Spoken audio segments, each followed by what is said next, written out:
Mariupol में लगातार धमाके हो रहे हैं, एक के बाद एक धमाके हो रहे हैं और ये ब्लास्ट सीरियल ब्लास्ट बताए जा रहे हैं, यानी लगातार एक के बाद एक धमाके हो रहे हैं।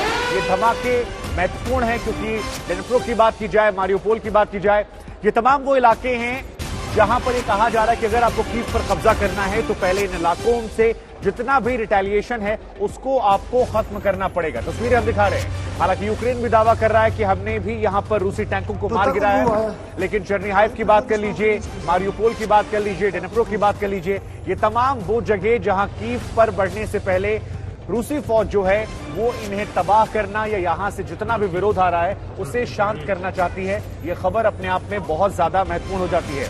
हमारे साथ राजेश पवार जुड़ रहे हैं जो कि इंडियन आर्मी के वेटरन हैं, स्पेशल फोर्सेस के ऑफिसर रह चुके हैं, युद्ध जंग इनकी रणनीतियों को इनको लेकर विश्लेषण अच्छा करते हैं, इनको समझते हैं, तकनीक का उन्हें ज्ञान है और आज तक के साथ लगातार वो रिपोर्टिंग भी कर रहे हैं।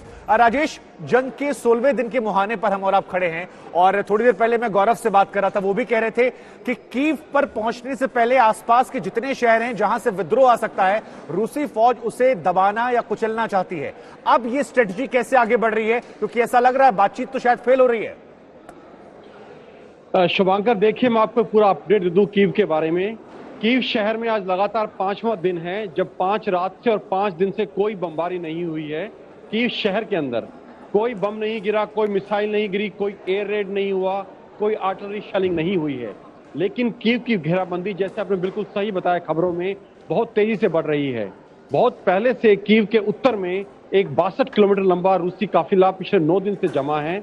इरपिन और गोस्तोमल में पिछले 6 दिन से लगातार लड़ाई चल रही है, घमासान लड़ाई।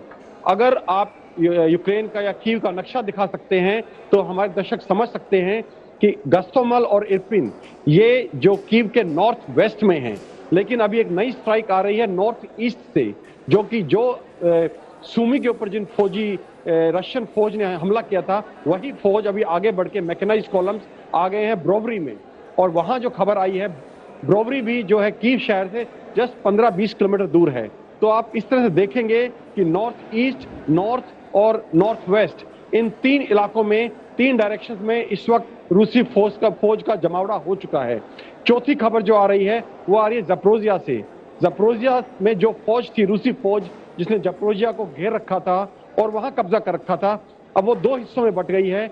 एक उसका कॉलम लगातार उत्तर की तरफ बढ़ रहा है जो कीव में दक्षिण से हमला करने की फिराक में है, और दूसरा उसका कॉलम है वो लगातार निप्रो शहर की तरफ बढ़ रहा है। देखिए मैं आपको एक जरूरी खबर दे दूं मिलिट्री पॉइंट ऑफ व्यू से। जितना ठंडा मौसम होगा यहाँ पे, कुछ एनालिस्ट बोल रहे हैं ठंड बहुत ज्यादा है तो इससे रशिया का वॉर एफर्ट कमजोर होगा। नहीं, जितना ज्यादा ठंड होगा यहाँ पे उतना आक्रामक फौज के लिए आसान है, क्योंकि मौसम का सिर्फ फर्क यहाँ ये पड़ता है कि जो जमीन है वो सख्त रहनी चाहिए। अगर ये बर्फ पिघलती है, जो कि 15 मार्च के बाद एक्सपेक्ट किया जाता है, लेकिन इस बार की सर्दियां बहुत अजीब रही हैं। जनवरी फरवरी में यहाँ लगभग गर्मियों जैसा मौसम था और अभी मार्च में बहुत ठंडा हो गया है।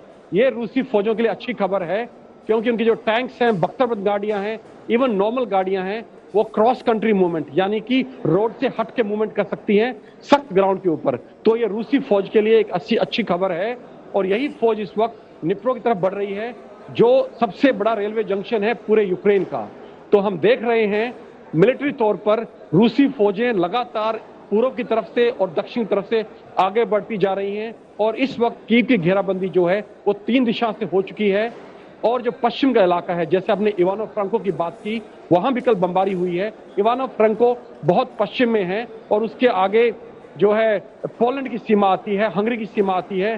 थोड़ी भी गलती इन धमाकों में या इन मिसाइल्स में हुई तो ये मिसाइल्स नेटो की टेरिटरी जो कि हंगरी या पोलैंड में पड़ती है उनको हिट कर सकती है, और इस गलती से ये जो युद्ध है एक बिल्कुल अलग रुख अख्तियार कर सकता है।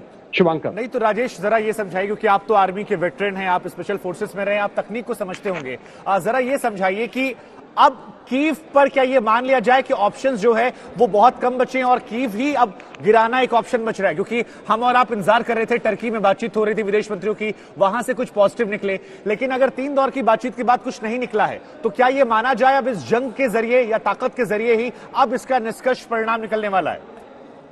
देखिए, मुझे लगता है कि डिप्लोमेसी अभी जिंदा है, चलती रहेगी और अगले राउंड की बातचीत भी होगी, ऐसा मुझे लगता है। जहां तक कीव का सवाल है, ना सिर्फ कीव, अब 3 तरफ से उनकी फौजें लगातार आगे बढ़ रही हैं। एक खबर यह भी आई है कि जो बहुत बड़ा कॉलम नॉर्थ में था, उसने अपने आप को 4 हिस्सों में बांट लिया है और जो हिस्से हैं वो अपने आप को दक्षिण और पश्चिम की तरफ जा रहे हैं, ताकि कीव की घेराबंदी चारों तरफ से कंप्लीट कर सके। उसके बाद जैसे ही डिप्लोमेसी फेल होती है, जैसे ही ये बातचीत किसी निष्कर्ष पर नहीं पहुंचती और बातचीत बिल्कुल समाप्त हो जाती है, मुझे लगता है उसके बाद ही हमला होगा कीव पर।